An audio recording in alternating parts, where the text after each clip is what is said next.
बिस्मिल्लाहिर्रहमानिर्रहीम। अस्सलाम वालेकुम नाज़रीन, आप यूट्यूब चैनल देख रहे हैं। मैं इमरान खान हूँ। अब तक की जो लेटेस्ट इतलात है मैं आपके साथ शेयर कर देता हूँ। एक तो इंडिया में बदतरीन बारिशें हो रही हैं और 4 तारीख तक, यानी आज 1 सितंबर है, अभी 1 तारीख, 2 तारीख, 3 तारीख और 4 तारीख तक भारत में शदीद बारिशों की पेशनगोई है और लगातार बारिश हो रही है। हिमाचल के इलाकों में, मनाली के इलाकों में, चंडीगढ़ के इलाकों में, ये दीगर जो एरियाज हैं इससे मुल्का और कश्मीर में, जहाँ शदीद बारिशें हो रही हैं और इन बारिशों का पानी आएगा रावी में, चनाब में और सतलुज में।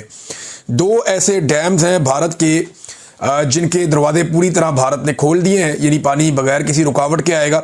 इसमें एक भारत का भाखरा डैम है।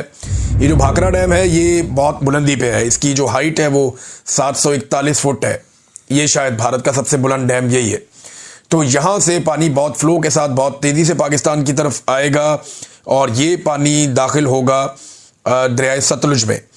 और इसके अलावा जो नंगल डैम है वहाँ से भी दरवाजे खुले हैं और पानी वहाँ से भी बगैर किसी रुकावट के पाकिस्तान में दाखिल हो रहा है। तो अगले 3 से 4 दिन भारत में शदीद बारिशें हैं और कुछ ऐसे डैम्स हैं जिनके दरवाजे डैमेज हुए हैं या टूट गए हैं।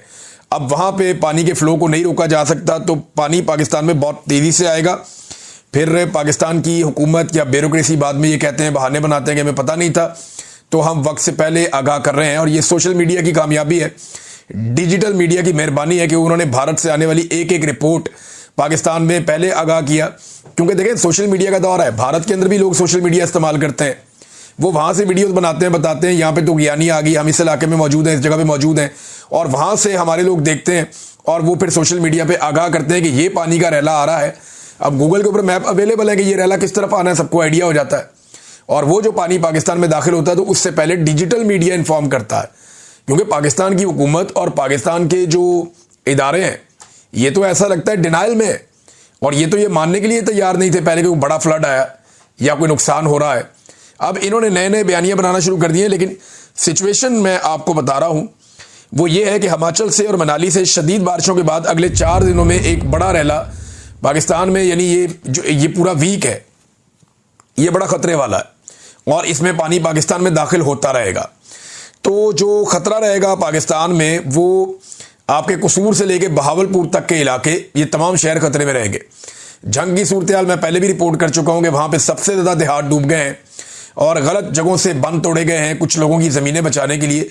ज़मीनें तो वो भी बचनी नहीं है, कुछ जो है वो शुगर मिलें बचाने के लिए। लोग इल्ज़ाम लगा रहे हैं कि शरीफ खानदान की शुगर मिल को बचाने के लिए बहुत सारे इलाकों को डबो दिया गया है, किसानों की फसलें तबाह कर दी गई हैं।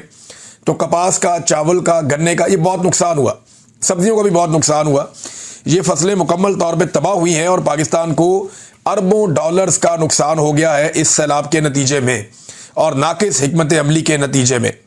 नाज़रीन, हुकूमत ने 2 बयानियां दी हैं अब तक, यानी आप गौर से सुने ना तो हुकूमत के कुछ लोग बैठते हैं और बैठ के ये कहते हैं कि भारत ने अभी जारहियत कर दी, अचानक भारत ने पानी छोड़ दिया और हमें पता ही नहीं चला, हमें अंदाजा ही नहीं हुआ कि ये क्या होगा और भारत की वजह से हम फंस गए। एक तो वो ये कहते हैं।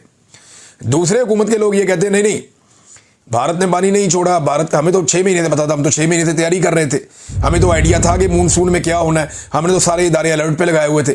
एक तरफ कहते हैं कि हम धोखे में मारे गए, एक तरफ कहते हैं नहीं हम पहले से चुकन्ने थे, हमने पूरी तैयारी की हुई थी। कोई एक बयानिया इनका है नहीं। अब एक नया बयानिया लॉन्च किया गया है गवर्नमेंट की जानिब से, वो बयानिया आप सुन लें। और ये अडयाला जेल भी जाते हैं सहाफ़ी जिन्होंने ये बयानिया लॉन्च किया। दावा किया जा रहा है कि भारत का डैम भरने का डाटा वाज़े तौर पर बता रहा है कि भारत ने इंडस वाटर ट्रीटी की जो SOPs है उसकी वाज़े खिलाफ वर्जी की है और डैमों में गुंजाइश से ज़्यादा पानी ज़ख़ीरा करके पाकिस्तान की तरफ छोड़ा है और डैम भरने का डाटा पाकिस्तान से शेयर नहीं किया। माहिरीन के मुताबिक ये अमल एक्ट ऑफ वार है। अब देखें, इसी एक छोटी सी 3 लाइनों का ट्वीट जो इनको लिख के दिया गया या इनको ये मिस इन्फॉर्मेशन दी गई, उसी में चंद सवाल पैदा हो जाते हैं ना। हम इस पर रिसर्च करते, मेरी टीम तो उन्होंने 5 सवाल तो वहीं पे निकाल दिए थे। पहला सवाल तो ये है कि वो कह रहे हैं कुछ मीडिया रिपोर्ट्स के मुताबिक, कौन सी मीडिया रिपोर्ट्स हैं जनाब, पहले तो वो शेयर कर लें आप। फिर कह रहे हैं जी डैम भरने का डाटा वादे तौर पर बता रहा है, तो कहाँ है वो डाटा जो वादे तौर पर बता रहा है? वो तो कहीं शेयर नहीं किया गया। और ये भी कहा गया कि डैमों में गुंजाइश से ज्यादा पानी जखीरा करके, अब क्या किसी डैम की गुंजाइश से ज्यादा पानी उसमें आ सकता है? क्या डैमों की 4 दीवारी के ऊपर कच्ची ईंटें लगा के, मट्टी लगा के या तंबू कनाते लगा के पानी ज्यादा इकट्ठा कर लिया गया?